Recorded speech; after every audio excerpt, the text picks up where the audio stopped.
do we know calcific tendonitis is the reason the patient's having pain? Until we see films and you see calcium deposits in the tendon. So I mean, in other words, is that advanced OA? Right. I mean, the equivalent of, oh my goodness, my knee started hurting 6 months ago, you do an x-ray and it's, well, this is bone arthritis, that's why your knee hurts. Does it depend on the progression too, of like, if you have that pattern of the range of motion and pain, like we saw in the chart, right? I guess that takes some time to see the pattern, but. Correct. So in other words, calcific tendonitis is a diagnosis that we often, I think, infer up to a patient who's in pain. Oh, well, we have this huge chunk of calcium. I mean, so then what does that do to a patient? So you mean you're not gonna do surgery on this? So I have a chunk of bone in my tendon and my shoulder hurts really bad. I think calcific tendonitis is a really hot button for patient fear avoidance, right? Because you get the image, because they've had the pain, now you see that finding, or that finding why they're having pain. So that whole arc of their knowing their history and their subjective, especially if there's an injury, and it's a reasonably acute injury, you're generally not throwing down bone over the course of 6 weeks, right? So that's probably been there for a really long time. So is it symptomatic, and is it the reason for their symptoms at all? Do they have chronic cuff tear, neglected posterior dislocation? You want to make sure. So area of symptoms, this has been remarkable to me how many of true adhesive capsulitis, kind of a glenohumeral, true deltoid tube area pain. And then obviously around the actual shoulder itself. So, but they'll get sharp pain in the shoulder, this achy throb, especially on a really hot one. It's consistent. So, what can they not do? Sleeping comfortably. If it's moderate to severe, every bit of their lifestyle is impacted. Lifting, throwing, washing the opposite shoulder, any of this stuff is biting you. If it's mild, they'll be comfortable with their arm on the side. They'll have trouble with shirt tucking in, lifting, have to toss up their hand, etc. Plain films, true AP, internal external rotation, and an outlet would be ideal, but you do not need to go back and get a true AP if they've already got an AP internal external rotation. It's not going to be more diagnostic. Most of the x-rays you're looking for are just, you're looking to make sure that it's not something else. If there's not something else funky going on, tumor or something else weird. This is where we were talking and alluding to a little bit when we say joint capacity of 10 mLs, of less than 10 mLs. So this, if you were doing old school, this would be an arthrography. So fluoroscopically guided, you have an opaque substance in what you're injecting in, like fluoro kind of stuff. And you just see that there's no perfusion of this. It doesn't get around the glenohumeral joint. It's just stopping and staying right there. So you have obliteration of that axillary fold, the subscapular bursa. You might even have this kind of moth-eaten capsular insertion area. So they don't do arthrographies anymore, but this is, all this does, and even the reason I bring it up is that it's a reminder that there's been a progression over the last 30 years in our knowledge of this based upon what we used to do. Like that's a pretty stark situation when you have a doc trying to inject and they can't get more than 10 mLs in. It's like, well, we're done. Lab tests, it's good to know your basic labs on someone who has an adhesive capsulitis. Why? It helps you. Educate on the prognosis. In what way? If you, for example, HbA1c, if it's high, then the prognosis is Good. attractive. So you have someone who's not had a lab work done in 2 years. They were borderline diabetic before, and now you're seeing them and you have a high index of suspicion for adhesive capsulitis. So you ask the doc for labs, and they come back and they got a 12 A1C. What do you say to that patient?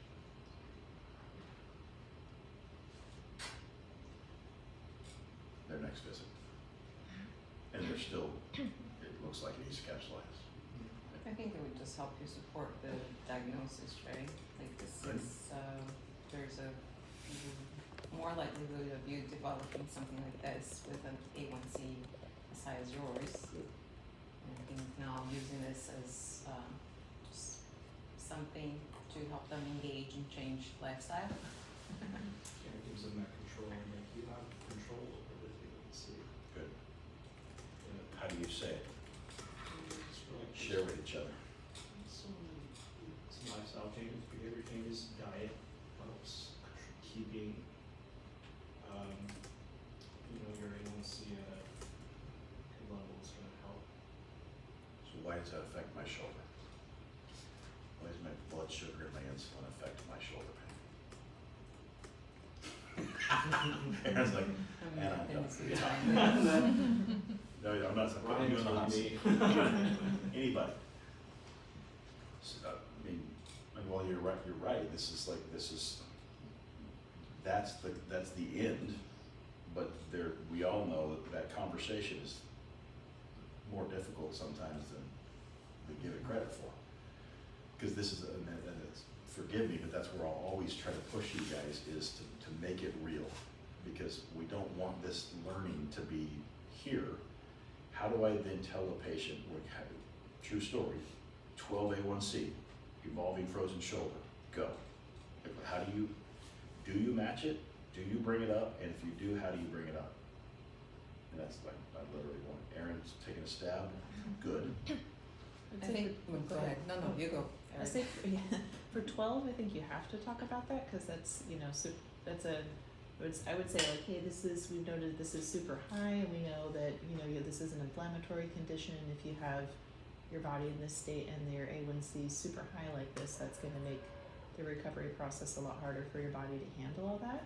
So we really need to get you walking and getting that down so that we can get this under control, because all our research shows that's really gonna have a huge impact on your recovery. So let's make a good plan about like how maybe getting 20 minutes of walking in every day, so we can get that along with your shoulder plan to get this process going faster. I like it. Other thoughts? If you were gonna be, if your mom or dad came back with an evolving frozen shoulder, or your favorite aunt or uncle, loved one, and they came back with a 12, and they're asking you about their shoulder, and they said my A1C's at 12, how would that change? Just say that's a list of your problems. You gotta get this down. Right? Yeah. Why? I feel For like, your overall health and like to be able to sit down and play with your grandchildren, great-grandchildren. Good. yeah. Now we're painting a picture, right? So if the shoulder's not good enough, but I would submit a 12 to your point, Tina, like it's almost incumbent upon us to say something at that point, right? Mm-hmm. So how we say that, you were very kind. I mean, that was all the information was there. But a lot of times, you guys know this, your patients don't listen to you. They're trying, so I'm not even saying that they're disregarding it, they just don't catch it all, right? We don't either, right? What just happened? Because whether I was truly perceiving what that person was saying, that's just welcome to communication, right?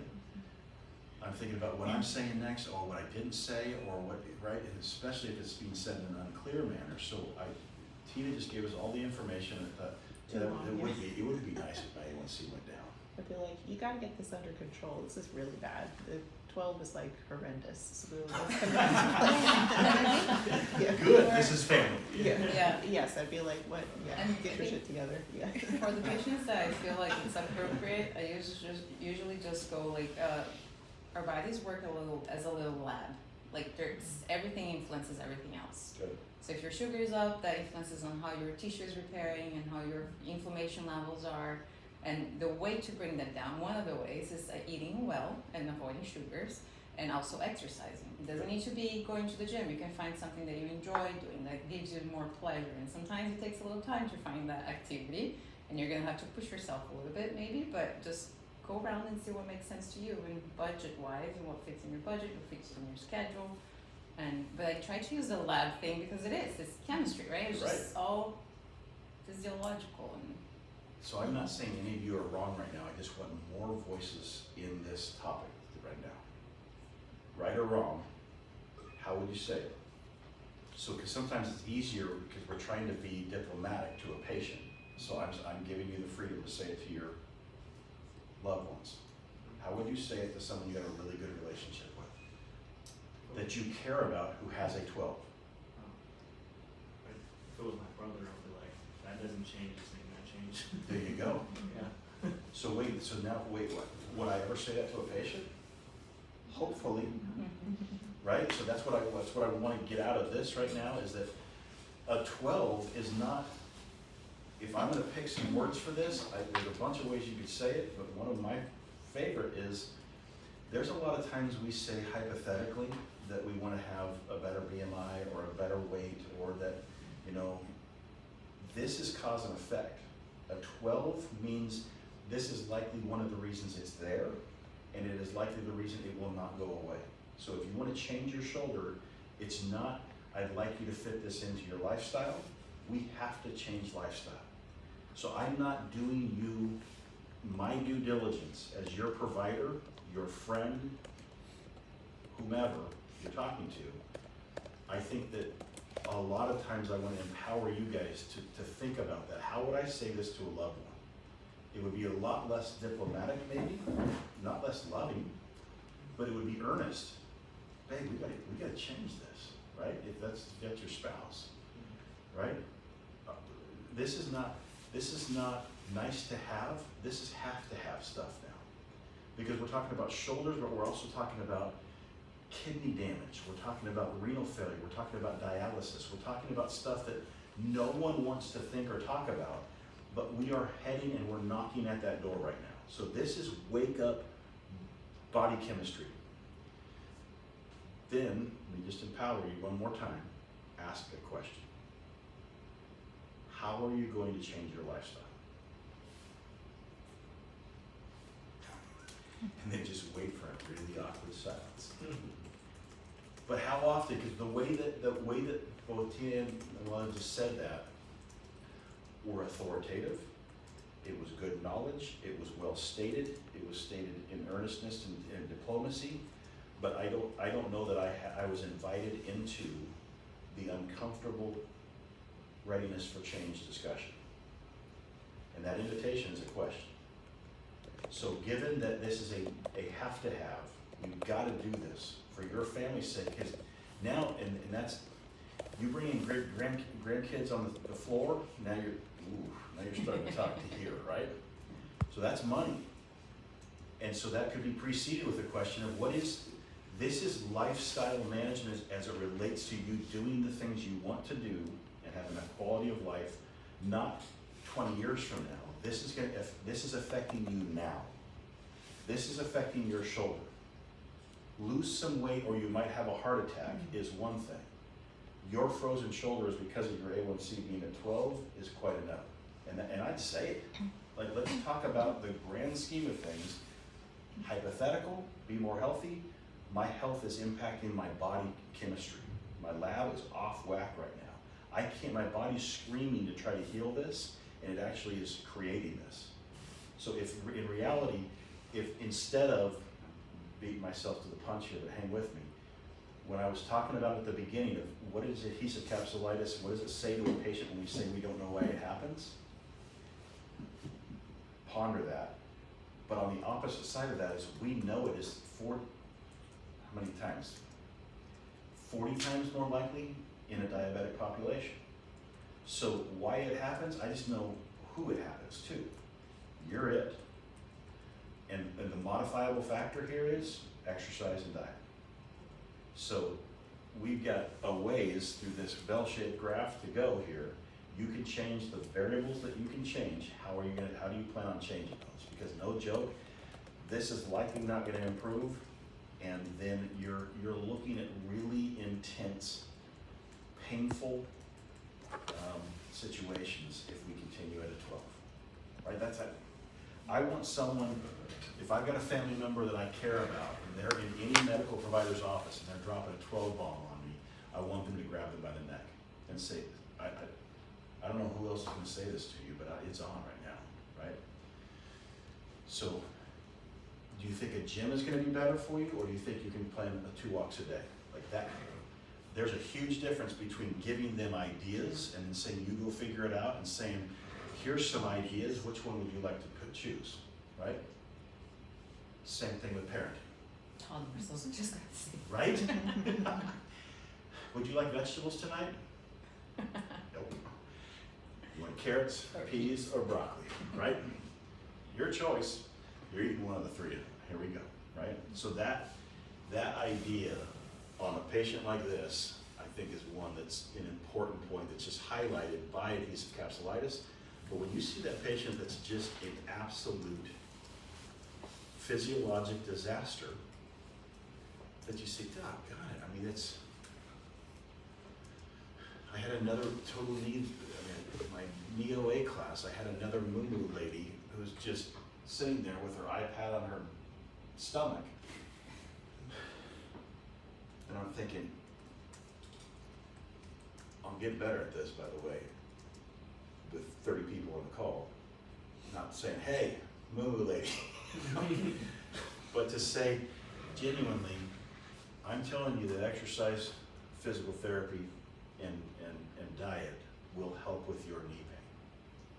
And you're saying back to me, without even words, I'd love to do those 3 things, but my knee hurts too bad. And I'm gonna say, how can you not use your pain as a catalyst for change in your life? Because your knee pain, to your point, that's the least of your worries when you've got these comorbidities going on. And yet it's gonna be the reason that we all hang our hat on. And yeah, and then they never fixed my knee because they said my BMI was too high, and now we've got a systems issue that we have an excuse for a personal responsibility. So we know it, but do we have at some point it's not loving anymore not to call it out, right? We see that in our relationships all the time. If you say, if I'm gonna be loving, I'm gonna speak the truth in love. So there's a point that you'd say, man, I need to pause for a second. Let's talk. So, options. Manual therapy and exercise, intra-articular humeral joint injection, subacromials, we're not into, but that's what, this is what the medical team would say we have.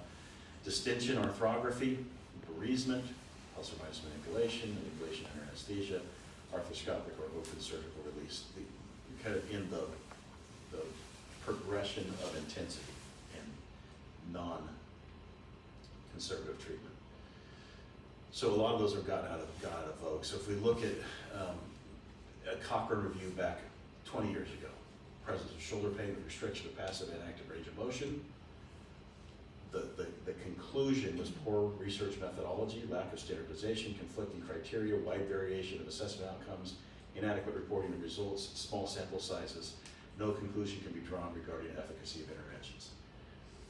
So hang with me. Why? So even for a Cochrane review, even for a systematic review, this is really inconclusive. Why would adhesive capsulitis be a difficult thing to wrap a lasso around when you are trying to study it? I guess there's all the different stages, and that's probably a little different for everybody too. Huge. Right? Huge, right? By the time you can get somebody staged and staged well, what intervention are you going to employ, and is that intervention going to be successful? So to all of the discussion that we've had thus far, think about manual therapy and exercise, early, painful, inflamed state. Beat the crap out of them, stretch and strengthen them. Likely will worsen them. Think about an intra-articular injection and a thawing state. 0 efficacy. Same condition, we're even saying presence of pain with restricted range of motion, active and passive. So where you are in this continuum and the intervention that you use, so it's beyond one-stop shopping, and yet it's kind of an interesting single diagnosis to consider. Criminy, it's hard to research, right? We're even talking about the same pathology. This is adhesive capsulitis, but the staging of it matters completely based upon the intervention that I would have. So when you read anything, especially a systematic review on adhesive capsulitis, remember your fundamentals. That idea of who are we talking about? Inclusion and exclusion criteria, and can I determine from the inclusion and exclusion criteria which stage they were in? Because otherwise it makes all the difference. Does that make sense? If you just apply the same treatment in different stages, you will have diabolically different results, for better or for worse. So, Griggs does a stretching program, prospective function outcome, frozen phase, they're trying to do it with adhesive capsulitis of idiopathic nature, N of 75, 4-direction stretching, 90% of people were satisfied, 10% not satisfied, 7% went on for manipulation under anesthesia, and a large number of patients still exhibited a loss of motion at the end of the study. This is what I'm kind of talking about, that when we say something self-limiting to 10%, adhesive capsulitis, those 10% are pissed. It's been 2 years and I'm not there. So I'm gonna go 10% are, because this is pretty interesting. 90% being satisfied. What do you think about satisfied as an orthopedic outcome? Go to.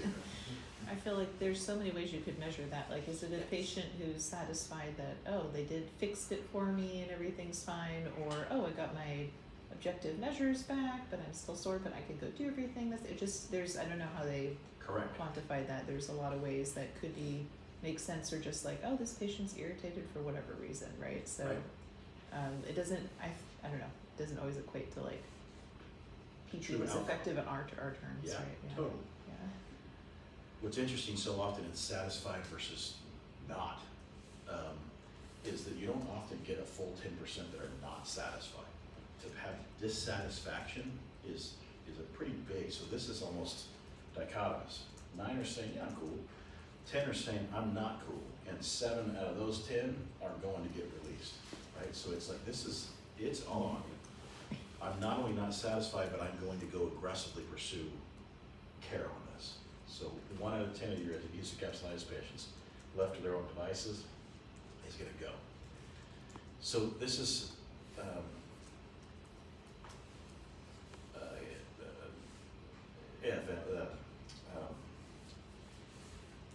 American Family Medicine, I believe it is. Just look at this as their recommendation of guidelines. So the recommendations, if you can't see it well, Tylenol, non-steroidals, rehab are commonly used to treat it. However, there's a lack of high quality evidence. Evidence rating is B, which is inconsistent, limited quality, patient-oriented evidence. Oral corticosteroids. B. Oral glucocorticotherapy, intra-articular cortisone injections, short-term pain relief, increased range of motion in patients that is isolated adhesive capsulitis, but may not extend positive effect past 6 weeks. Capsular distension, acupuncture. That's not good. B for everything. Your highest intra-articular injection stuff, your surgical interventions with capsular distension, and we get the same grade across the board as acupuncture. I'm not punking acupuncture, I'm just saying generally acupuncture isn't up at the same level of scientific evidence and rigor. And this is what 2017, the most recent from a AFM type of perspective, if they're doing a quick, hey, what should I know about treating adhesive capsulitis, they're gonna say, well, it's all kind of crapshoot right now. We look at this one. Effectiveness of glenohumeral joint dilation for treatment of frozen shoulders, so they're literally going in, they're doing capsular distension. They're blowing it up from the ends, from a forced injection standpoint. Remember what this means as far as 0 being it's a coin flip, right? And then positive, kind of positive likelihood ratios over here that would favor this HD is the distension, hydrodilation. And again, layman's terms, this is where the plot graph was dominantly. So this one would be a perfect example of we have no idea, this whole study, right? Right in the middle, coin flip, we got some people that got improved and some people that worsened, that favored the what's IA? Oh, intra-articular corticosteroid. So sorry, this is intra-articular injection versus distension, okay? So you're seeing a lot of people that are a little bit towards the distension, and then you have here similar concept of, okay, this is the beginning of the treatment, and this is the trial's end. And so overall, the majority, the preponderance of the evidence, you would say, well, I got 1, 2, 3, 4, holy smokes, 5. 1, 2, 3, 4 that are favoring the other side. Kind of tough. If you were going to read one of these articles, which one might you read? There's not a wrong answer to this, but there would just be a sniff test answer. Probably Michelle? one of each of the extremes. I agree, right? So if I'm looking at this, I would be saying, well, I wonder if we could do something with either this Park study or the GOM study and see if what's the difference, how do they define their patients, and just give you a good little bird's eye view of two different variables. But both of these at the beginning favored the hydrodilation. So interesting that if you're looking at this from an orthopedic surgery perspective, or what should we do with this patient, what's the problem with these studies overall? It worked or it didn't work? Go back to your foundations.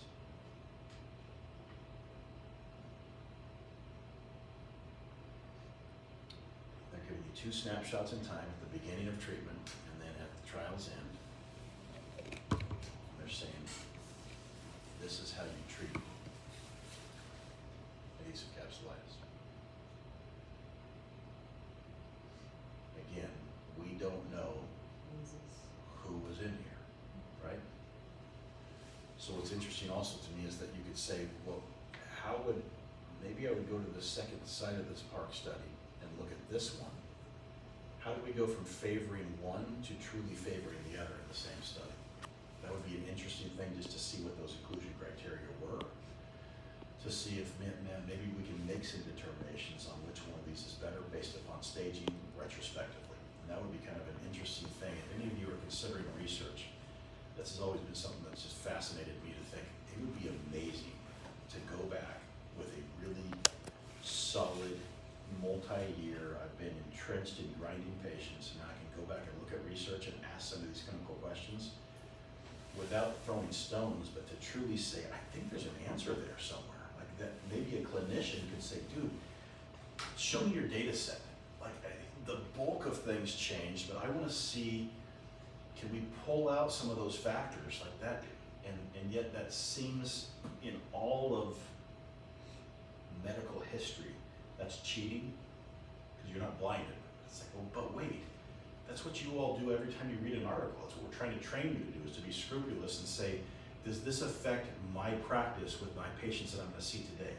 I don't care if the N was big enough or whatever else, man, that made sense. It gave me a pearl of a granule of truth that made me think, maybe I shift this direction on this patient. We're doing that every day, so why not use that mindset as a clinician and go back and look at some of that data? And that's what's been really interesting, even for me, and a huge challenge for me, that my brain is not big enough, I'll just be blunt with you, when the head of the Department of Research uses me and another guy from Roseville consistently to say, here's 1.2 million administrations of the PF5 in inpatient. What do you think about it? Come on, man. First it's inpatient, so then we built a really powerful tool, and then on that powerful tool, now we wanted to collect all this other demographic data and LAPS and COP scores on as far as medical intensity and need, comorbidities and all this stuff, but now we're still kind of struggling and saying, I don't know that you're giving me a data set that I can kind of truly look at. You're giving me discharge destination. It's like, well, I don't know that patient well enough how does that functional status affect, there's something there, and yet I can't seem to pull it together. It's a little adhesive capsulitis, my brain can handle that better than epidemiologic lengths of stays. Okay, we're gonna look at a live MR in a second here of a radiologist going through it. But thickened capsule in the axillary pouch is looking at this arrow underneath here. This one has, would you say that this is an inflamed shoulder based upon this view? Yeah. Has some fluid, but it's not grossly inflamed, right? So you're seeing just that area there. So hang with me on this one, and we're heading to the final stretch. Prospective randomized controlled trial. You've got 93 subjects with adhesive capsulitis for less than a year. Already, what question are you asking? Give me a stage, right? But there is no stage. You're just saying it's less than a year, here we go. So we're doing a spotty shoulder pain and disability index at 6 weeks, at 3 months, 6 months, and 12 months. And we're gonna break them into 4 groups. So again, remember, what do you think about your knowledge of power? Is this gonna be a well-powered study? 93 total patients, and you're breaking them into 4 subgroups. I would submit to you this is likely a patient or 2 away from we couldn't use it.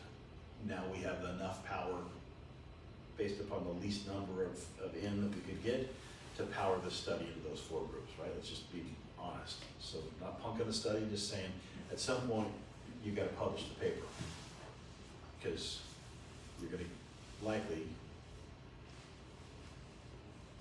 you're up for tenure.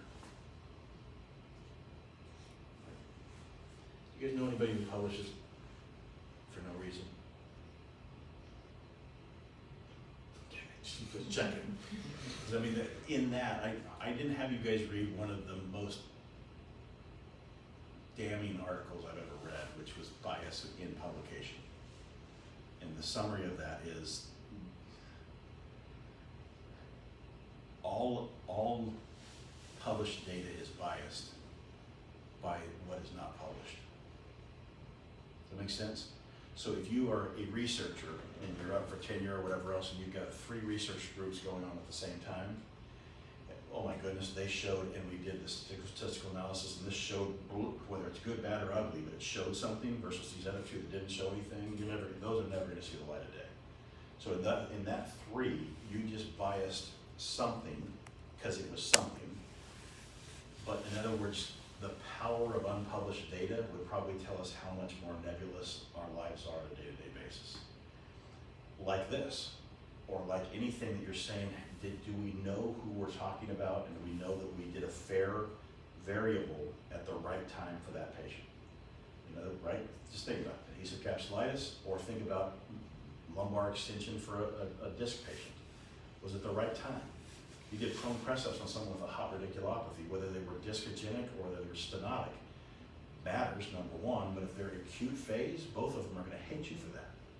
So is it really a bad intervention, or is it the wrong time for that intervention, right? Or we did, you know, an oral steroid for anyone with pain down their leg. Well, it wasn't really inflammatory. They've had it chronically for the last 3 years. What are we doing? So the bias of unpublished data is it tweaked at people's minds almost too much the last 2 times we did it. So I spared you it because it's a pretty boring article, and I've already given you enough of those. But when you think about that, and think about then how many times that they're saying, my point being with this, you barely power it, okay, good, let's go. Push it through, and now let's just see what the results are. So group 1, intra-articular steroid plus PT. Group 2, intra-articular corticosteroid alone. Group 3, saline intra-articular, so more of a capsular distension vibe with PT. Just supervised, so they would call that placebo PT, right? So they weren't doing real stuff that the PT directed. And then intra-articular saline injection plus supervised PT this was legit one. This was a placebo PT, which was like, I think they did Sonic or something else, right? So they had the same time, so matched time, but didn't match the same exercises. What do you guys think? Who's gonna win? Is there gonna be a difference? Win meaning, you know what I mean? I'm assuming supervised PT means that there's no manual versus group 1 PT probably had a manual. Supervised PT would be supervised exercises? No, I think that these are both Same? regular PT. So manual and exercise.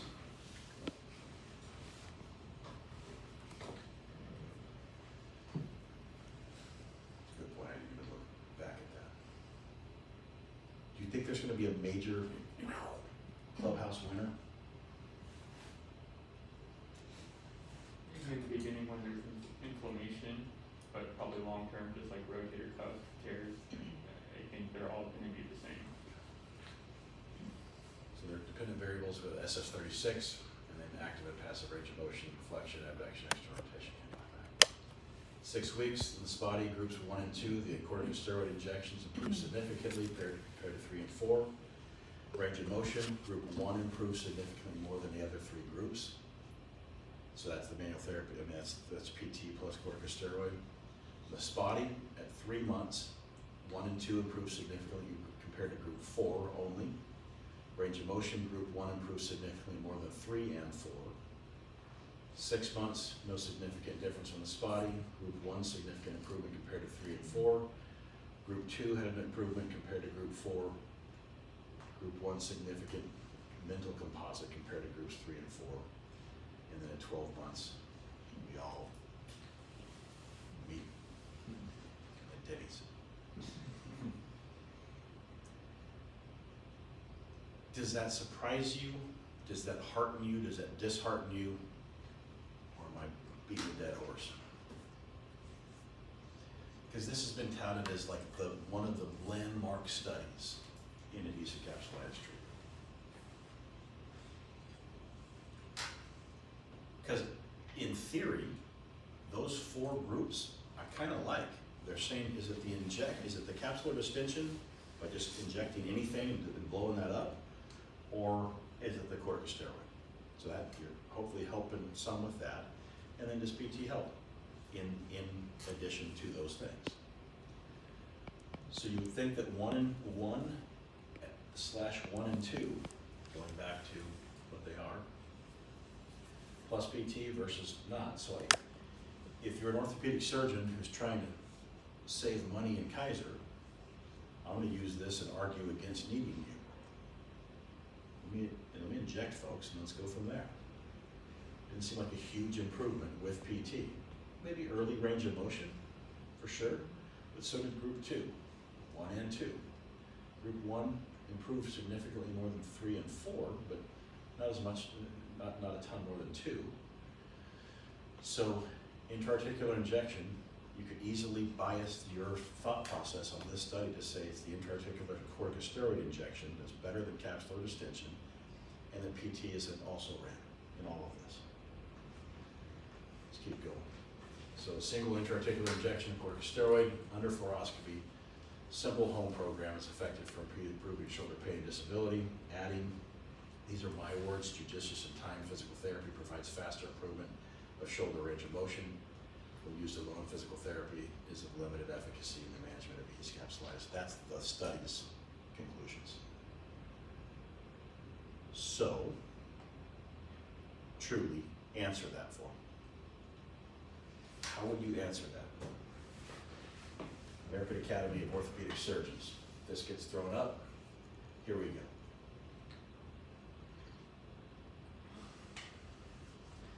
You got 5 minutes to do at the podium rebuttal / food for thought / if you're Stanley Paris, you're probably going to go up to that podium and just say, fire and brimstone. I will show you the wrath of a PT. If you're you, what do? Do you speak up at all? Thoughts?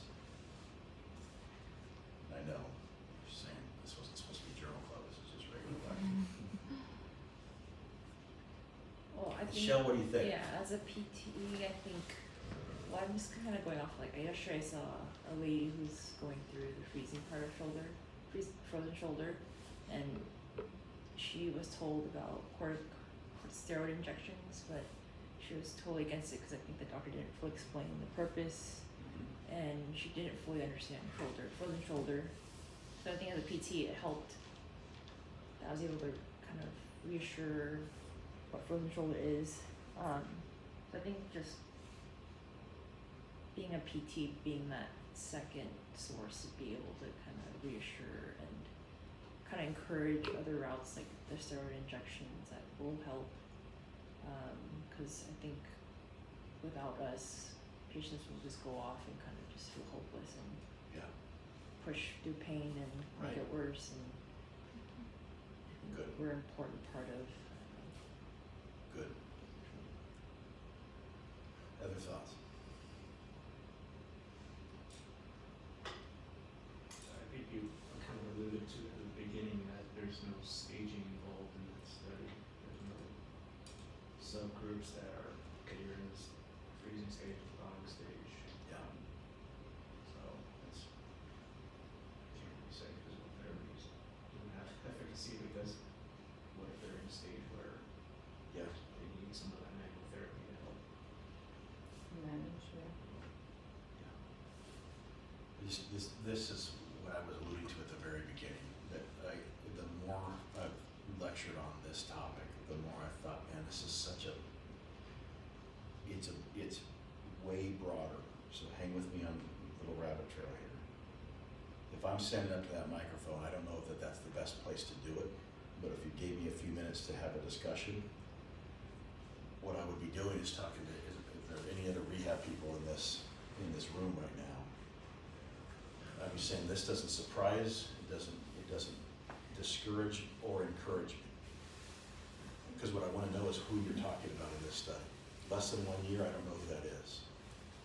I love the fact that an intra-articular corticosteroid injection can help people with these capsulitis, because if any of us have seen them in an acute stage, it's really rough. So my question is, how do we get the patient to the right intervention at the right time? Because it sounds like we all ended up at Denny's at 12 months. And that sort of seems like that shouldn't surprise any of us when we just did a bell-shaped curve that says you're gonna end up at Denny's at 12 months. So the question for all of us is, if we're being scrupulous and stewards of the healthcare dollar, who and when? And I'm asking you, orthopedic surgeons, how do you dictate the staging and who that patient would go to? Because what I also would want you to think of is, if you happen to own your physical therapy practice that's underneath you in your same building, are you gonna refer for 12 visits? Because that's lining your pockets. And hey, physical therapists that are in this room, are you gonna accept 12 visits on someone who's a frozen stage of a frozen shoulder? Easiest patient of your day. Your pain's a lot better, man, you're stiff. I'm gonna do manual therapy, I'm gonna do a bunch of things that I can use fancy terms for. This is a coddle glide. You know what, cephalid and coddle are kind of really interesting Latin terms. It's on. Let me tell you a little bit about ultrasound. Taking electrical energy, crystals vibrating, deep heat inside that joint. I was an A, pretty good one. New placebo. I didn't know what the placebo was, but I knew how to talk to a patient, and that's what made me a good aide. And that I could do a lot of laundry. That's the only way. I'm not tooting my own horn. I'm just saying, you wanted me. I was an encouraging person when I was doing that ultrasound, because a lot of it I believed in. Otherwise, why would we be doing this? Who would pay us to do this if it didn't work? That was my true, naive, let's go. Feels good? Hot, good. Ice, good. H-wave, good. Massage that low back, and I would massage that ultrasound head. Ooh, and then even just looking back in retrospect, hang with me. I think the placebo of my naivety. If I'm using an ultrasound, and I would consistently ask, is that too hot? Just think about that, what that would do to a patient. You tell me at any point if that's too hot or if it's a little too firm, because this is a really powerful modality. And I had patients that would say it's too hot, and I was like at 0.5, intermittent. There's no way that could be hot on the skin, right? But they're thinking, oh, yeah, that's a little bit hot. Okay, it's probably I was just mindlessly swirling the same spot for the last 17 minutes. But think about that when it comes to big picture. Are we willing as a profession of medical providers across the spectrum to say, do we understand a condition well enough to understand, get out of our silos, who's best at staging? Are we staging? Because it seems like staging has a ton of impact on what we should do for a patient. And then do we have the guts to undertreat when we know it's not efficacious? You tell me, guys. That's what I would say at a podium. So instead of throwing stones and saying, you guys, I can't believe you're maligning us as an entire profession, I'd be maligning me and them and saying, how do we do a study that we don't even define this when this is one of those things that seems to have a definable arc? And if we're not willing to do that extra step in our research, and now we're just saying what helps this patient, I'd love to know who's guiding this patient through the system. All I know is that anyone with an adhesive capsulitis, true story, I want you guys to see first. Argue with me on that. Orthopedic surgeon, you have one thing to offer, corticosteroid injection, when delivered at the right time. So who's determining the right time? Family medicine? No, they just were told that acupuncture was about as good as PT, was as good as a corticosteroid injection. So in other words, they're not even going to be that geeked up for you saying, you know, can we get an intra-articular injection? It's B level evidence. So that's why when you're telling that AFM doc, hey, they're highly inflammatory, a lot of pain dominance right now, it seems really irritated. I think that an intra-articular corticosteroid injection might be really helpful. Why? Because they're inflamed, right? It's on. Okay. Limitations of the study was terminated early due to difficulty in recruiting appropriate patients. Thus limited the power. We talked about power. Injections were given under fluoroscopic guidance and it's not reflective of everyday practice. I love when something like that happens, by the way, because that's punking someone for being too good. And I'm saying at least I know you got it in the right spot, right? So instead of it's not reflective of day-to-day practice to do fluoroscopically guided intra-articulars, you're right, but at least we know you got into the actual articular space as opposed to just blowing it out into the subacromial space. Last little bit. Here's Journal of Manual and Manipulative Therapy. This is AOP's journal, hot off the press. Peek at this and tell me, give me your gestalt, your take.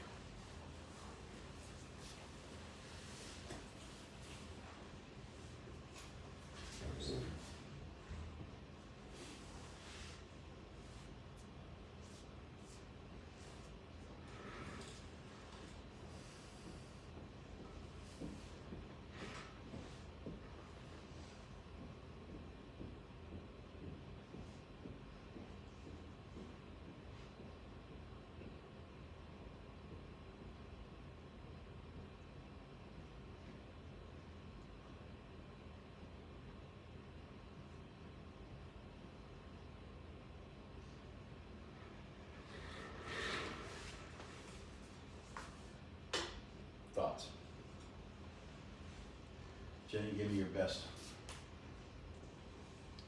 I'm elevator looking summary. somewhere. Well, based on what I could interpret, the top two studies seem to be more in favor, or the top two headings of manual therapy and exercise. Good.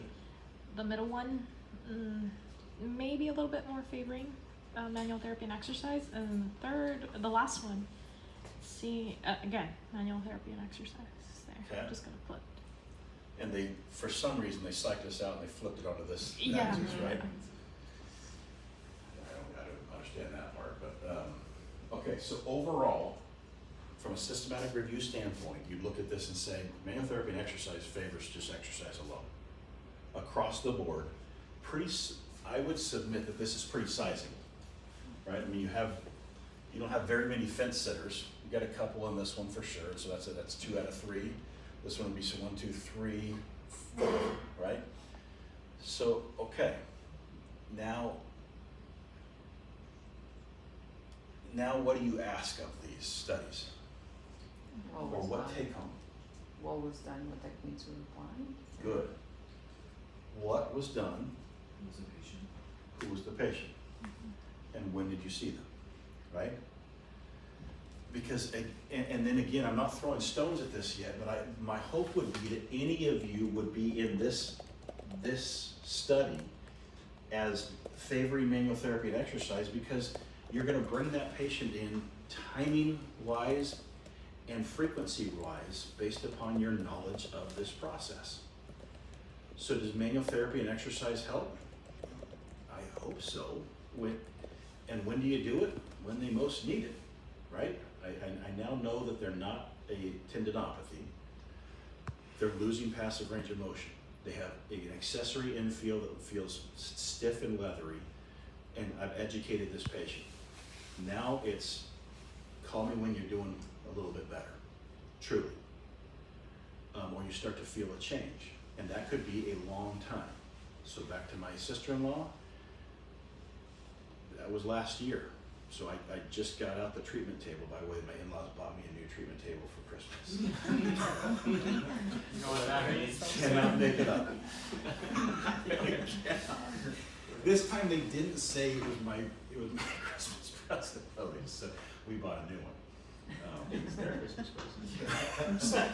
It's never left their house. The old one's 7 years old, and my nephew just there's something that implodes on your average home treatment table. That like vinyl, it just starts getting a little flaky around the face hole, right? And then my 3-year-old nephew, I went in there and I thought, holy cow, what is going on? I thought there was rats or something that had gone on. This was just these particulate piles of particulate black stuff, which I thought was rather, this is a biohazard in this place or whatever else. And then I saw his fingernails, and just underneath his fingernails, he'd just been clawing it to try to make it all uniform, and so it was just raining black snow shavings. So, who are we talking about? Makes every bit of difference. This is a very, very difficult population to study in a traditional RCT way, right? How do you study this? If we just said we've got, I don't know, 35 cumulative total shoulder patients in all of your complete careers, that's, yeah, every given moment someone's got one in the clinic each day, but that does not pile on very much. And you've got some that are lost to follow-up and, right? It's a tough population to study, especially when you're trying to match intervention to. So the only other thing to do would be to say the most powerful study modality in my mind for adhesive capsulitis, give me a case series. Let me know what you did with patients in real time as they came in, instead of trying to blind it. And this is, again, hang with me on the Journal Club vibe here, but I want you to feel the power of your clinical practice that not maybe, but guaranteed is more powerful if we got off of our high horse on a Pedro score and we said we got clinicians doing clinical research. Instead of I need to get something published because I've got tenure coming up, I got clinical people who are being given time. How cool would it be? One of you suckers needs to do this, by the way. When Bang and I are gone, if I could leave a beating heart on the table for you all, it would be that I would hope that the Division of Research would have a grant to physical therapy around, and therefore pay for not one person as a researcher's salary, but to pay for all of you having some time, maybe a PMT block twice on a schedule each week, to say we're doing clinical research because we believe that the power of a clinical case series on something like this is astronomically valuable. And because we're gonna be big enough as an institution to be able to go up against all the other big dogs from the publication side of things, from the physical therapies to the New England Journal of Medicines, et cetera, and say, this is clinical practice. You tell me the efficacy of an RCT when we're applying an intervention to a staging that we know is incongruent with the best evidence. And a blinded study doesn't give us any thought on that. So why can't we go back and all agree for a second, this, no joke, this is complicated. And yet it's kind of not. There's a time for an injection, there's a time to let them hang, and there's a time to bust them out with more manual therapy. So have a clinician make that decision, and then that's the thing. Did that help when we thought our best evidence put you in that bucket? Now see what their outcome is, right? Did that change anything? How powerful would it be to say on this staging of adhesive capsulitis with a glenohumeral injection, that bell-shaped curve patient goes from 18 months down to 8 months. So that's why I'm asking you. It reduces your overall prognosis by over half. That's a pretty powerful tool. Does that make sense? And then I really feel like I'm pie in the sky talking about division of research and paying some of your salaries, blah, blah, blah, but there's $1 million grants going out of everywhere for a bunch of stuff that's for paying someone's salary to do another Cochrane review or another systematic review that we say, okay, I get it, and yet I don't know still how that helps me clinically. I don't know who to apply manual therapy and exercise versus exercise to. Because the last study just said that manual therapy and exercise helped, but that the overall conclusion is the injection probably helped the most, and we still don't even know the timing of the injection. So I'm hoping that you're seeing that and saying, it's not that I'm throwing stones at all the research that's out there. I'm just saying I want to empower clinicians to take back the idea that a clinical case series, not even by a single person, by a department, by people who were trained similarly, would be, in my mind, the highest possible evidence when you deal with a situation like this, right? You guys having low back pain patients and saying we're dichotomizing into more stenotic-based patients versus more discogenic-based patients, and now treat them. And then let's look at their outcomes along the way. And then give you a little bit of time to say, okay, now I'm gonna go back and fill in the spreadsheet on my 3 outcomes that I collected on that. That's not a huge, now you're all doing a research study, but it's just giving you a little bit of downtime to say, man, I'm treating and now I'm also proving efficacy or disproving the efficacy of my treatment. All right, here we go. So in general, freezing stage, don't poo-poo insets. That can be really helpful. Throw some ice on it. Little manual therapy and prescribed exercise, maybe some analgesics for that, but you're in your differential mode. Right here is where you're having your a line in the sand of, well, somewhere in this area here, I need to make a decision on intra-articular injection. Here, reassurance and analgesics, reassurance should be everywhere. Continue judicious manual therapy and exercise according to how the patient's doing. Thawing phase, it seems like, well, manual therapy and exercise, well, no, it's not. You're not just beating a dead horse here. You're saying, hey, here's what you're doing at home. Non-responder, you see this patient for about a month, you're saying, well, this is where I would make that decision, right? Now, continuing the manual therapy and exercise is really important, though, post-injection. Don't let them just fly away from you, get a humeral injection and not see you. So you want to see them, generally, I would say, for every injection, give them about 2 weeks, and then you want to see them back around that time frame, 2 to 4 weeks. Non-responders, after 2 to 4 visits. Home flexibility exercises, recheck, maybe every 4 to 6 weeks, and that could be, hey, throw me a note. Disability, for over a year, you're discussing bigger options, considering orthopedic referral, we'll talk about that. And again, thawing phase. So, I have a question. Go. Is patients who either get subacromial for injections for subacromial impingement or intra-articular, is it just rest for 2 weeks of not using the shoulder, not even doing any passive range of motion? I want them doing some basic passive range of motion. The only thing that I would be conscientious about that a lot of people think that pulleys are super benign, and they are for the most part.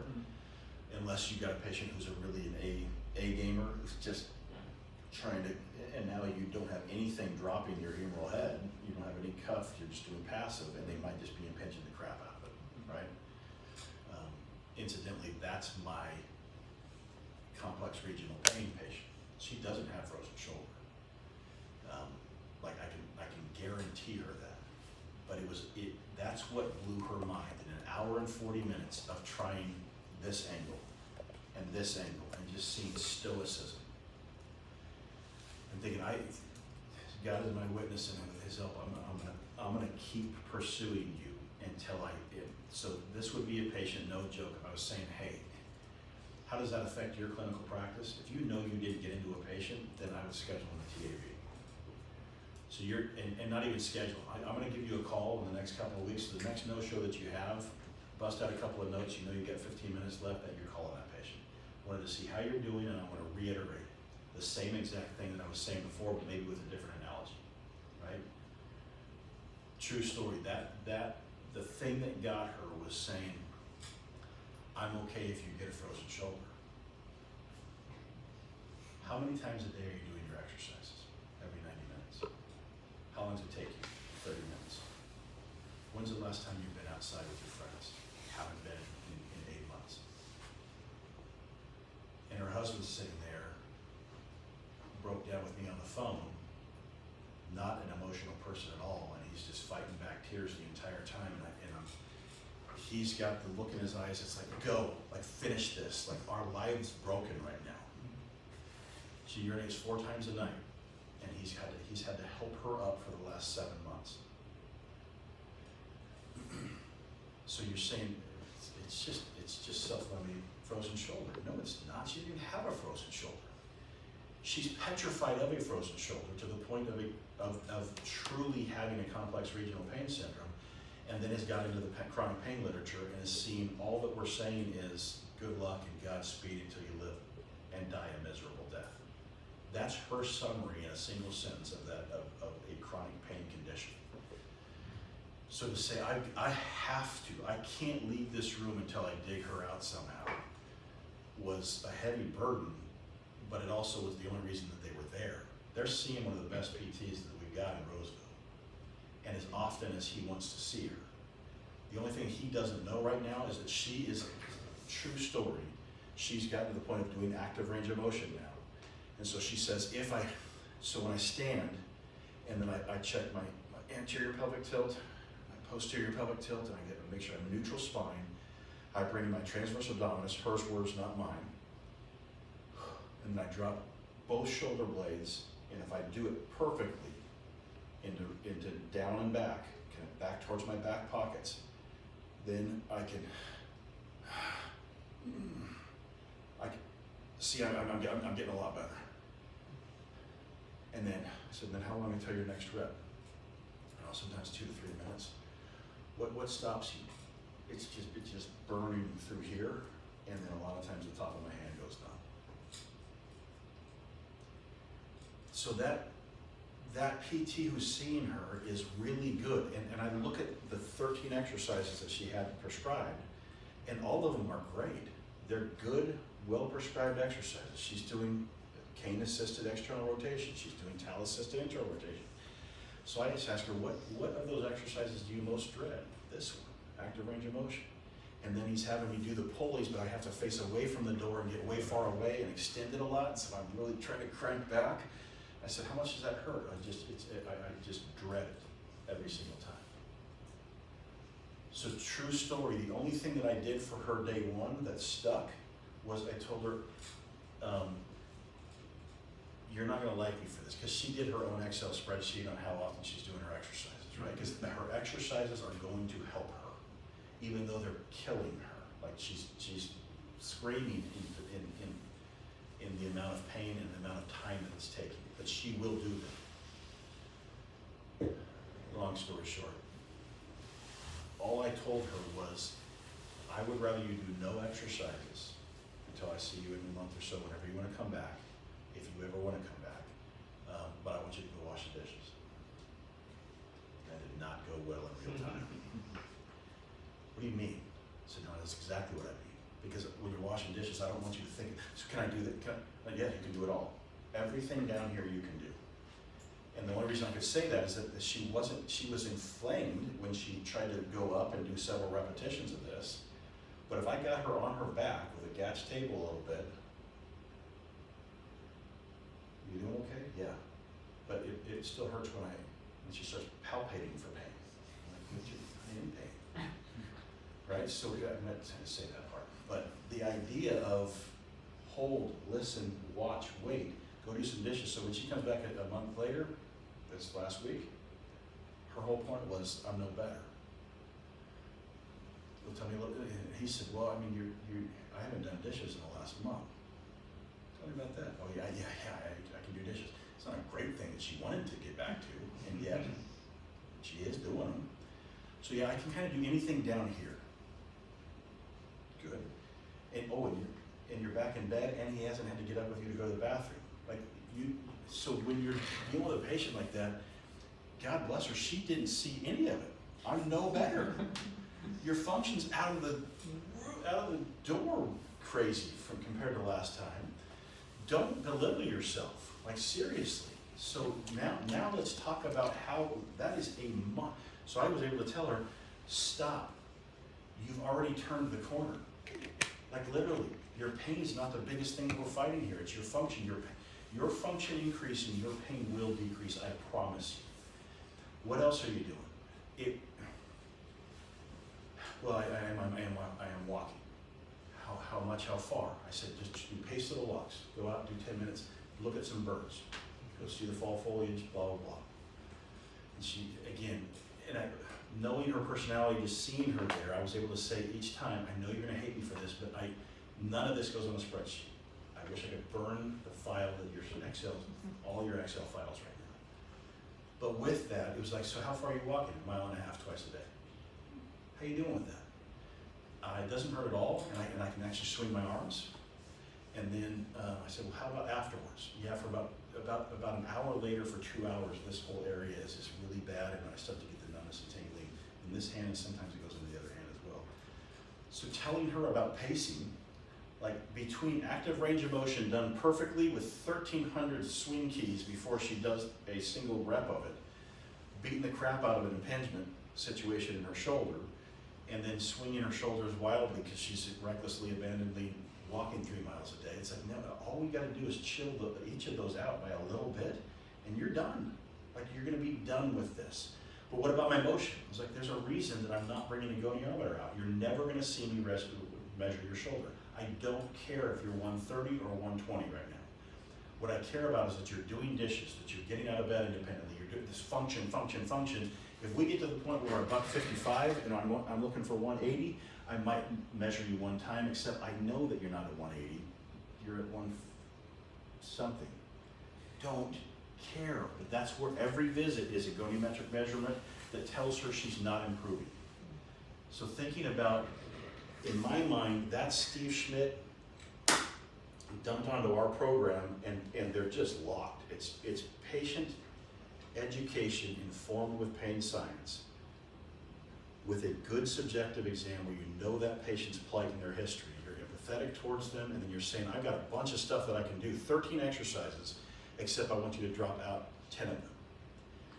And then the last, that's a long story, but the last bit that I said on her way out is, between now and when I call you next week, if you didn't do one exercise, and you went out 3 times with your friends and just had lunch, that's your therapy. And then that's the only time she broke. Like, just wept. I haven't been out to see my friends. This is the longest drive that I've made. Her husband's crying. It's like, this is 7 months of mental more than physical agony, where she went back to orthopedic surgeon, and his only question was, well, given that you haven't improved, I'm going to send you the chronic pain program. She Googled chronic pain program, and that Google said, live in misery and then die. So should I go to the chronic pain program? I said, I don't. If it Was ours here? Yes, because all they're gonna do is tell you the stuff that I just told you about pacing your activity, etc. It's a good program. I don't know Roseville's, but you don't need it right now, because you've already turned the corner. And she kept saying, but my pain's the same. I said, I'm gonna argue with you on this. Again, I need you to see and seep yourself in these victories that you've got, and then go from there. So this thought process on a simple adhesive capsulitis or non-adhesive capsulitis patient is a big deal. So, how do you respond to this? Or more importantly, how do you preempt this?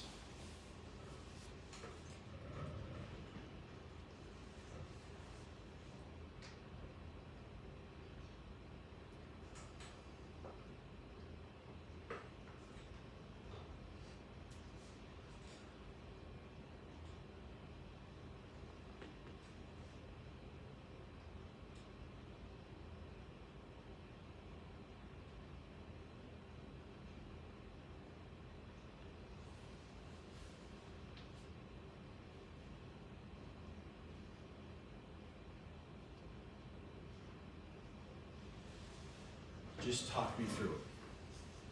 Where, this is loaded. But this is, I'm not digging for this, and I'll show you in a second. Just hop on to YouTube, adhesive capsulitis, or frozen shoulder, and this is the third post. Very popular one.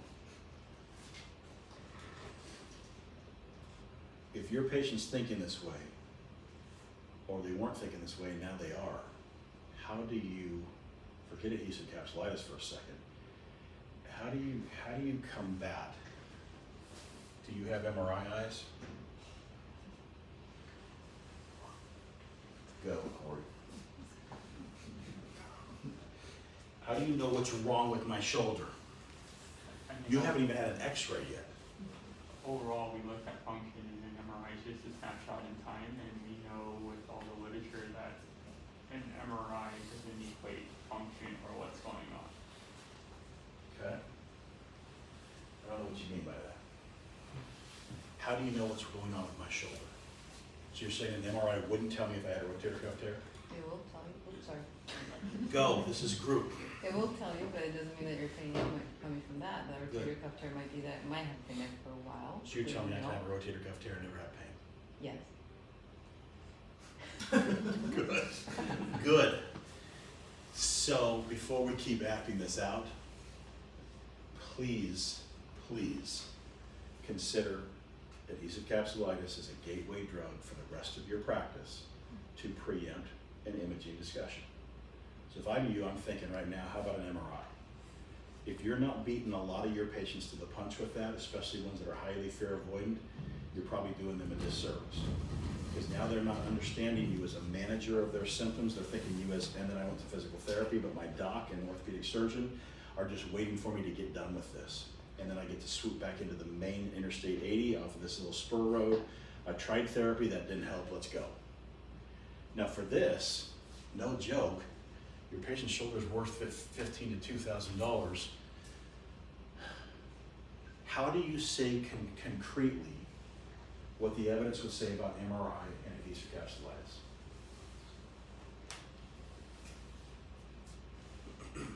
Does an MRI show adhesive capsulitis? You show we have a inflammation second. that might be there in the beginning. Good. Good. So in other words, it might show inflammation. It might show, if it was late stage, it would show some of that capsular thickening. And by that time you're saying, but I don't even need that because you just need to thaw out and you're to be done, right? So again, your power of your subjective and objective exam are in the driver's seat of where that patient moves on with their care. And it's not just like that in adhesive capsulitis, but adhesive capsulitis is a complete waste of an MRI. I mean, it just is. No one's gonna treat anything differently based upon that. So this is almost when it would be easier to not be in Kaiser, where you'd say, well, what's your cost share for an MRI? 4,000, 40%? Well, Well, no, I don't want you to pay $700 right now, so give me a chance, right? This is going to take, but that, as soon as you tell a patient, I don't know why you have this, none of us do, and you're looking at a year, 2 at tops, and then you're gonna say, but you don't need imaging, you better be able to have a congruent explanation for that. Otherwise, that sounds wrong to any normal person. I came to you, doctor of physical therapy, to get a better idea of what I'm supposed to be doing. Have you sold that to the patient so that they're not saying this? Does that make sense? And I hope that doesn't feel like the weight of the world on your shoulder. I hope it makes you feel like, man, I can do that. Because if I do that and I do that well, my patient is now I'm not placebo. Rah, rah, rah, good, come on, you can do it. No, I'm literally scientific, what people would call a placebo, in that I am cheerleading because I've given that patient good information. What is Steve Schmidt? He says that education is therapeutic, right? That pain science is analgesic. That's true, but we in the medical profession, we don't know how to say any of that and measure it other than saying, I don't know what happens, but when you guys get your hands on people in under 2 weeks, good stuff happens to outcomes. We saw that in some of those studies, right, for low back pain, right? John Childs' famous quote, I don't care if you rain dance around them, I just wanted to see one of you guys, a physical therapist, within that first 2 weeks of their low back pain. Because you're using, hopefully, pain science and education to be able to say, you're gonna be okay, I've seen this before. And I think this it's a microcosm of the bigger picture. So, let me keep a couple more here. So Plastic is one of the first ones that started to say, you know what, we have to do better than long lever arm manipulation. Because what am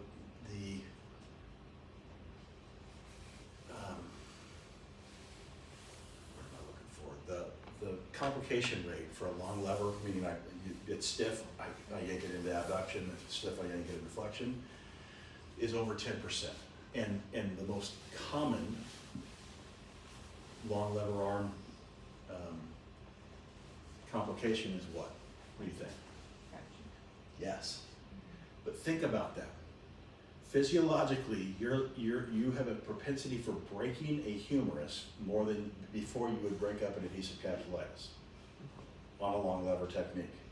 That's pretty gnarly. And so they were like, this is not working for us. So we're going to say, okay, let's look at some range of motion, pre-manipulation under anesthesia, post-manipulation under anesthesia, 5 weeks and 14 months. So let's see if I can get this fired up.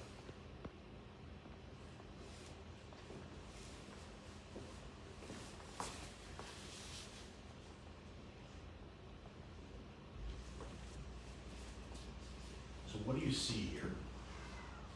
Is that normal arthrokinematics? No, it starts moving all She together. rotates into external, and then as soon as she hits about 80 degrees, Yeah. she's locked. And then just think about what repetitive pendulums would have done with that patient. Right, just keep going. So if you didn't have, so let's say you're in thawing phase, and you didn't have a subacromial impingement, I can give you one. Just keep banging away at it. Oh, and it's this every time. When you look at post-manip, same patient.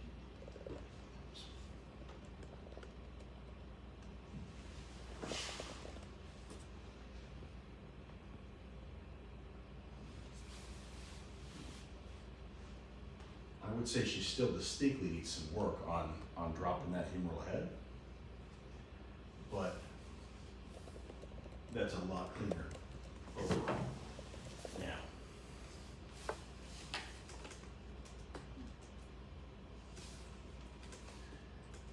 let me show you 2 more things. I'll let you out early today. You can see that early movement of the scapula too. Everything Yeah, goes on. everything just starts moving. How would the patient be able to request which type of manipulation they're gonna get? Or does that just depend who you either see? I mean, how would they even be able to navigate that? Great point. So now, we're not involved in the manipulations anymore because it's my understanding that the few that do the manipulations have all changed to accessory motion manips.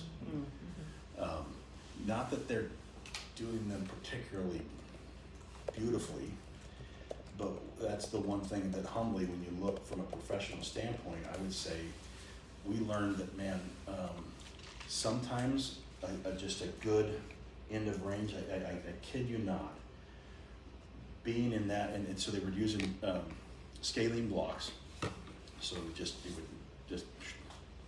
like literally flopsy, and a few things. Dr. Azarati, I love her.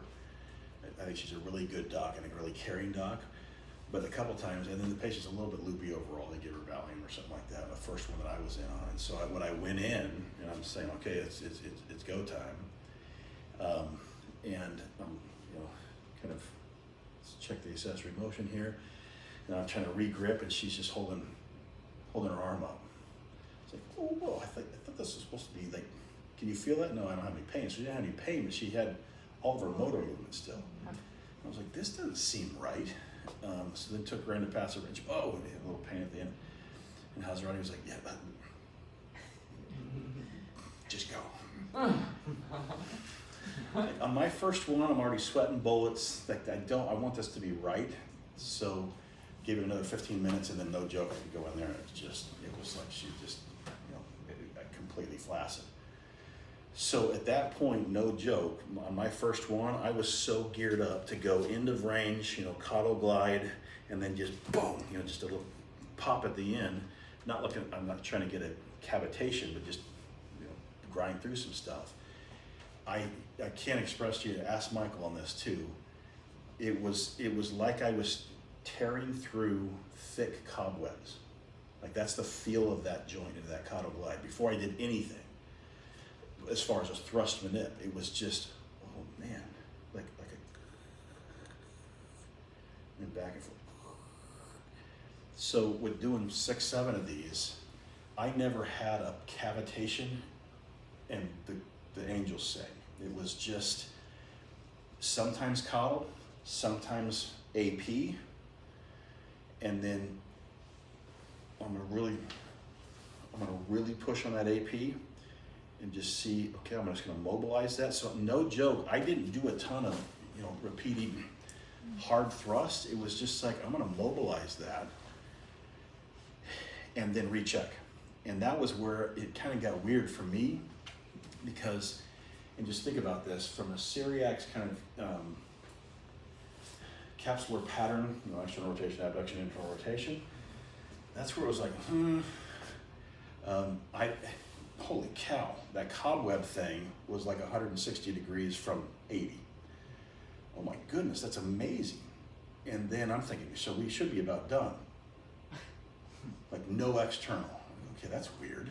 So they cleaned up that much into shoulder flexion. Abduction sometimes was decent. So it was just all over the place, and you'd say, okay, so now I'm gonna go using my arthrokinematic mindset. External rotation is the main one that's limiting, so I'm gonna do a bunch of PAs, right? I'm just gonna go after this hard for that anterior capsule. And sometimes it wouldn't change it at all. And then you'd say, well, okay, it loosened a little bit, like my accessory motion's a little bit better, but my main one that's stiff is that posterior capsule. Here we go. And so that's where, granted, an N of 7 doesn't change all of capsular pattern history, but it was just, I left there trying so hard to match capsular pattern Syriac's mindset. So did that help that? Did that help that? And I left with, if it's stiff, treat it. Like no joke. So it was almost liberating at the end to kind of say, okay, we just get to, that AP is really stiff. And external rotation is the only thing. Internal is just fine right now. And so now I'm just going to go after that hard. That started to try to melt and kind of chill out. At one point, they called me in because one of the fellows, Troy Burley, was doing one, and he just shows you Dr. Hazarati's mindset. I mean, he might have weighed 140 pounds soaking wet, and so she brought me in. Bring Ryan back in. I was like, what? So why do you want me? Like this is just talking. Oh, I just, yeah. Troy's sitting there like, yeah, why do you want him? So Troy's like, really sit on that shoulder. His AP is really, really stiff. So, and it was. But again, it wasn't a weight thing. It was just force and making sure you had good movement dynamics to it. And then no joke, the aftermath, we were on it. Like we were bringing them back in that same day. We did the next day. And so we did daily for about 3 to 5 days to just make sure. And we were sending them home saying, we want you to set an alarm in the middle of the night. Like I don't want you to go a full 8 hours of sleep. I want you to get up and do some passive range of motion and assist that thing, because the scaling block lasted for about 72 hours, where they did have good active range of motion. So a really cool time frame that then our orthopedic surgeons, and it was Hezrati and Dr. Chin, who's now doing some non-surgical stuff back. He's moonlighting here again, but he officially retired for a while. He was a total joint surgeon and a general ortho. But both of them were like, this is cool. And so we can do this. We don't need to wait on you and call you guys down and everything else. So it was a good timing of giving them some of our expertise and then them saying, I don't need to know all of what you guys know from an orthokinetic standpoint. I just need to know that I don't need to break shoulders anymore. Let's just do it from a more localized point of view. Well, when would they apply exactly? Like when would they do it? Yeah, what's the best? So plateaued. Good question. I've done my 15 months. It's not getting better, and I don't any longer have pain dominance. So it's not relieving on its own, and I got to get back to overhead work, etc. The other one was iatrogenic. Like it's been scarred down for a while. It doesn't seem like it's changed at all. Post rotator cuff repair or whatever else. That's the other one. So it was kind of a collaboration. They failed physical therapy. They're seeing ortho. Let's go. So we were actually helping choose some of those patients. Just want you to see this and kind of think about this from an MRI standpoint.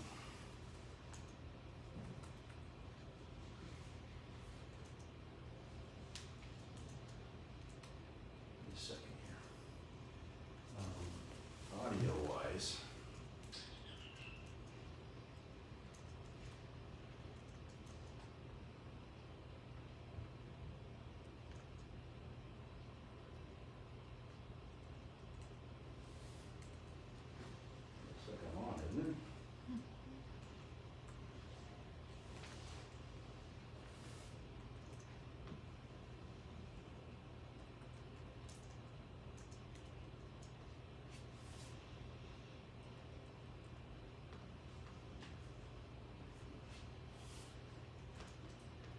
Help me, someone who's Maybe good on at the this. bottom of the taskbar where the speaker is, right click it.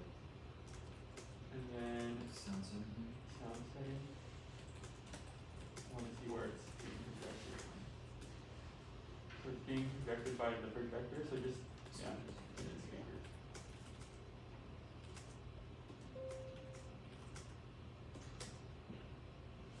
Her injury, she's got shoulder pain, and her MRI looks pretty good. A 71-year-old female with a history of a prior injury. She's got shoulder pain, and her MRI looks pretty good at first glance. Her AC joint looks good. Her glenohumeral joint looks very good. She has no rotator cuff tear. I can put up another view here. We can see this coronal PD fat sac. View, you can see the supraspinatus coming across, coming down here. You can argue maybe a little bit of tendinosis. But really, the rotator cuff looks good with no full thickness tear. Tiny amount of fluid in the AC joint. So overall, things look very, very good.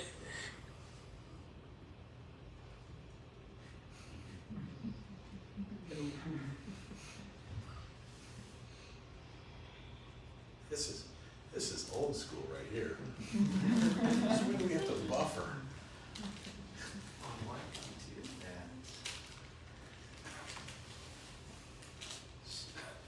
Somewhere the Kaiser IT guys are like, I don't know if this is official KP business right now. Well, my point in this was,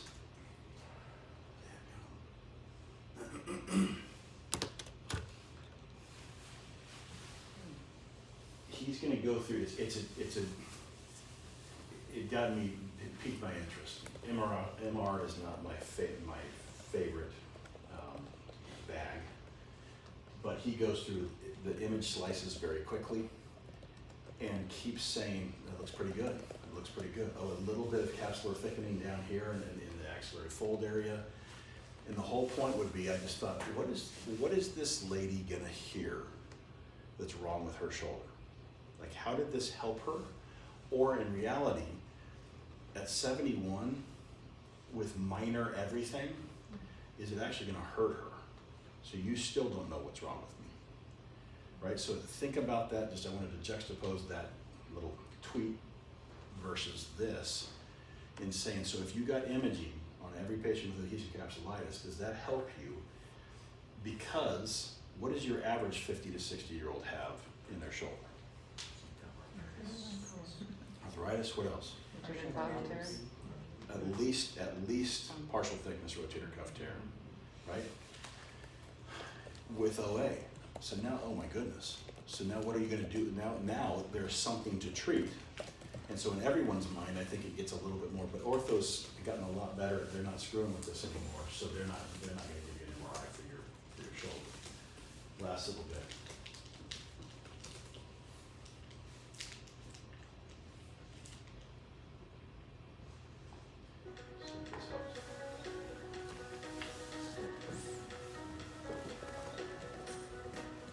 Frozen shoulder, or its other term, adhesive capsulitis, is a relatively common condition affecting typically women between ages of 40 and 60 Think about demeanor. that Think comes about how on for this no good reason. Frozen shoulder feels. is classically described in three phases. The first phase is known as the freezing phase. Clinically, patients complain primarily of pain at that point and not so much stiffness. The second phase is the frozen phase. And at that point, pain actually often diminishes, but the shoulder can be markedly stiff. Patients will eventually enter the thawing phase. And in many cases, frozen shoulder or adhesive capsulitis is a self-limiting condition, meaning that eventually it does get better, sometimes completely on its own. But that process can take sometimes up to 2 years or more. If you can make that diagnosis early, which can be tough, you may be able to avoid that process of stiffness. I would recommend as a first step seeing your primary care doctor and discussing the problem. And at that point, the next step may be referral to physical therapy or even evaluation by an orthopedist. At the first visit, patient can expect, first of all, and perhaps most importantly, a thorough history. That's critical to making an accurate diagnosis. Secondly is a thorough physical examination of the shoulder. And generally between the history and the physical examination, you should have a good sense of what's going on. So in terms of treatment, for patients who are in that initial freezing phase, inflammatory phase, or having a lot of pain, anti-inflammatory medication can be helpful.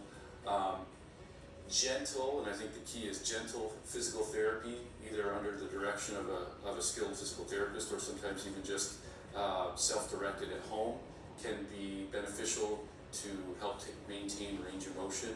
We also routinely employ the use of intra-articular corticosteroid injections, which is an injection of corticosteroid that's done directly into the shoulder joint. So if the patient is not getting better over a certain period of time, they may be a candidate for some type of intervention. A surgical procedure is actually performed. It's called an arthroscopic capsular release. So the procedure is done arthroscopically through small incisions. And what's actually done is under arthroscopic visualization, the stiff and fibrotic capsule is actually cut and released. Bottom line is you have shoulder pain and it's affecting your daily living. I think it's time to get checked out. Initially, perhaps by your primary care physician, but certainly if the pain's persisting and it seems like something is going on and it's not just getting better on its own, it may be time to get checked out by orthopedics. Yeah.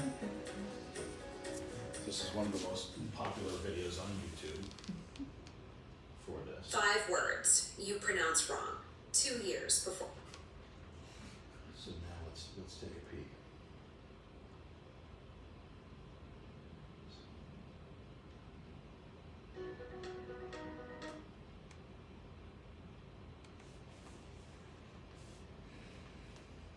million views. It was done 8 years ago, and it's on. It's scary. Can't do the same thing it was before. Brutal pain. 2 to 3 years of frozen shoulder. I fixed it by her sitting ergonomics. CBD supplements. Had a frozen shoulder for 6 months. Nagging, one of the most aggravating injuries ever, except for my hyperextending groin. Not clear where we are on that one. Just stick to the proper rehab. So I had a frozen shoulder. Go ahead. I was gonna ask about menopause, if you've ever read anything about, cause that's right on that age, right? Age group, You're right. like between 48, 52 years old, It's a most really women are good going point. through menopause and there are so many changes. I don't know that answer. It's a great question. That's what we talked about, I think in school too, they were like, hey, they think there's a hormonal component, Something's right? going Yeah, on. changes. Yeah, I was just reading, there was an article like 2023 talking about the main markers. that- Of menopause or of frozen No, shoulder? well, frozen shoulder, Yes. but they were not necessarily just women related. Yeah. Last couple, just as you look at this, even on an old video, but that's a popular video on this, within the first 2 scrolls, you kind of have the entirety of society in my mind. Here's our, I'm gonna start a law practice that if you don't get imaging, you're screwed, guy. Then I got it for 18 months. 4 months I did nothing, typical guy, thought it would heal, got worse, saw a doctor, did PT for a few months.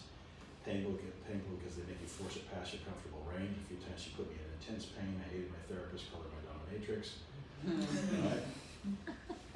So it's just a good little sampling of the pain's unreal.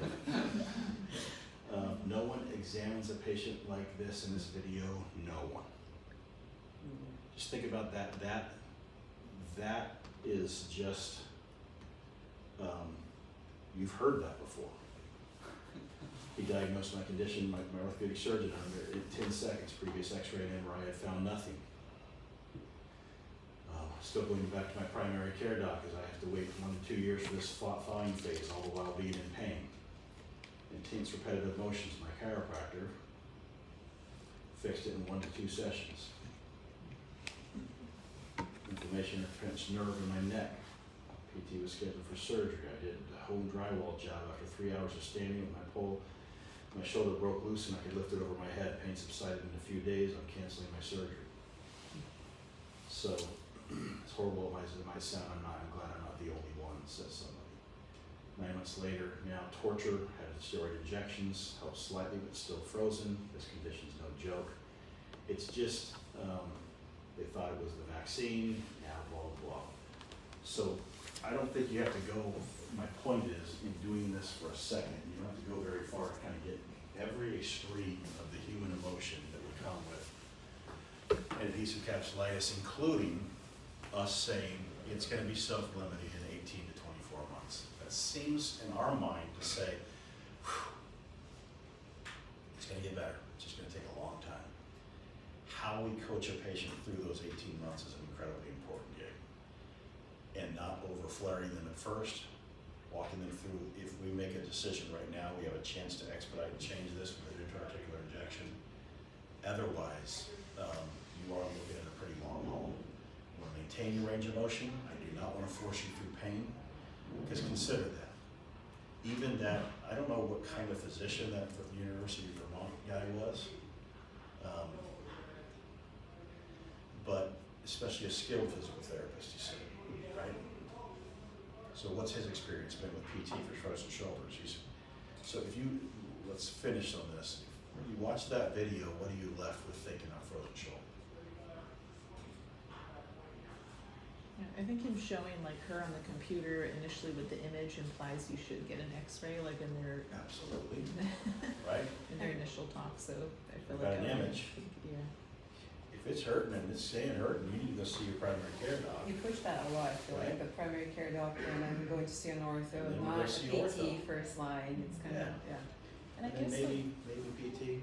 yeah, I mean, some people might just not go to get help, period, so I guess maybe trying to just get them in to see someone and get the referral, but I think a Totally. lot of places you could do the direct referral Yeah. to PT, so.